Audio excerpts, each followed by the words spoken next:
Hello everyone, how are you doing? This is MD Tech here for another quick tutorial. In today's tutorial, I'm going to show you how to add a file sharing URL to your Chromebook. So this should hopefully be a pretty straightforward process here, guys. And without further ado, let's go ahead and jump straight into it. So all you have to do is open up the system launcher and search for settings. Best result, should come back with settings here. Go ahead and open that up. On the left panel, go down and select System Preferences. And then on the right side, you want to go down underneath Files, where it says Network File Shares, access shared files, folders, or drives on a local network.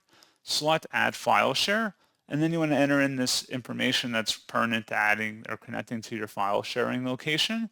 And then you would select Add to save it. If you want to save your credentials, you can check mark inside of there too. And that's all you have to do. So pretty straightforward process, guys. And as always, thank you for watching. I do hope that was able to help you out, and I do look forward to catching you all in the next tutorial. Goodbye.